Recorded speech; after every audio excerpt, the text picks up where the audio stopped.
James Kaufman, World News Report today. Busted again.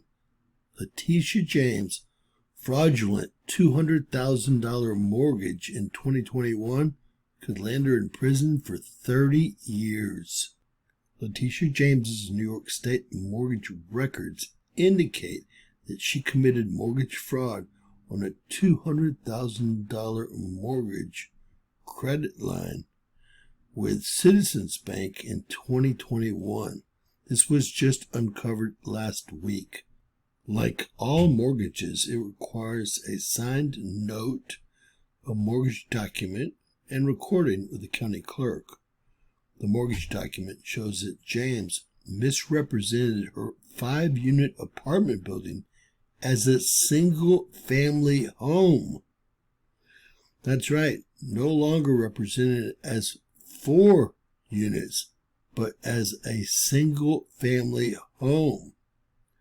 This false claim allowed James to avoid significantly higher commercial loan closing costs and higher interest rates. In New York, the number of units in a property determines whether a loan qualifies as a residential mortgage with lower interest rates, 1 to 4 family dwellings, or whether it's a commercial multifamily building mortgage with higher interest rates and closing costs, 5 or more dwellings. The official certificate of occupancy, which I'm about to show y'all, for Letitia James's building at 296 Lafayette Avenue in Brooklyn, describes it as a 5-unit family dwelling. That official certificate of occupancy is the one and only controlling legal authority for unit count. Let's take a look. So we have an apartment in the basement. There's a cellar under that, an apartment on the first floor, an apartment on the second floor, and 2 apartments on the 3rd floor. Oh, that's 5. This is the note that reflects how Letitia James represented the property. You can see mortgage, borrow, Letitia James. Dwelling, 1 family. That's now recorded at the county clerks for everyone to view. Even though that this was a 5-unit building for 2 decades since she bought the property in 2001, James refinanced it multiple times while claiming the building had only 4 units. This misrepresentation, or these misrepresentations, allowed James to qualify for low residential interest rates that she was not entitled to receive.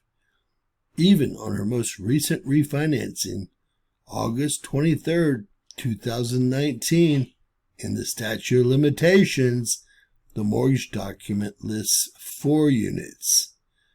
Now, this is a 2021 mortgage. On June 21st, 2021, Letitia James signed a $200,000 mortgage with Citizens Bank for a 25-year term.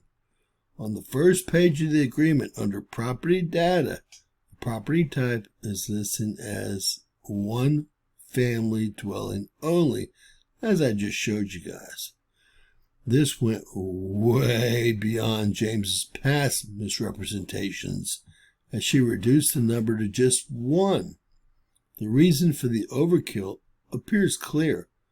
Commercial loan closing costs can be up to 7 times higher than residential, and interest rates for commercial properties typically run 1 to 3% points higher. The Citizens Mortgage document also shows James's fees and taxes were only $4,070, covering city and county taxes, a tax action service fee, and an MTA surcharge. Had this 2021 property been correctly recorded as a 5-dwelling unit, James would have faced a commercial mortgage recording tax of 2.8% of the loan amount, or about $5,600, and that's just one of the ways she cheated the system.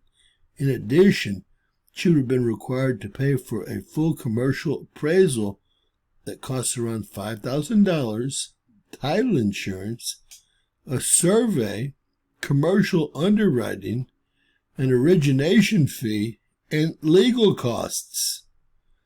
Altogether, the closing costs would have landed in the range of about $30,000, or about 15% of the loan amount. Under New York Penal Law Article 187, fraud involving a loan of more than $50,000 qualifies as a second-degree Class C felony, punishable by up to 15 years in prison. But she knows that because she's the Attorney General of New York State. Now here's the kicker. Because Citizens Bank is a federally insured FDIC institution under 18 U.S.C. 1014, James could see a potential sentence of up to 30 years in prison along with heavy fines for this fraud. James may have previously been relying on statutes of limitations expirations to shield her from any prosecution, but that ship will no longer be sailing based on this latest fraud uncovered in 2021. Let's get to work, Pam Bondi. This is a federal crime. God bless. Please share and subscribe. Always remember, anything's possible. Bizarro world.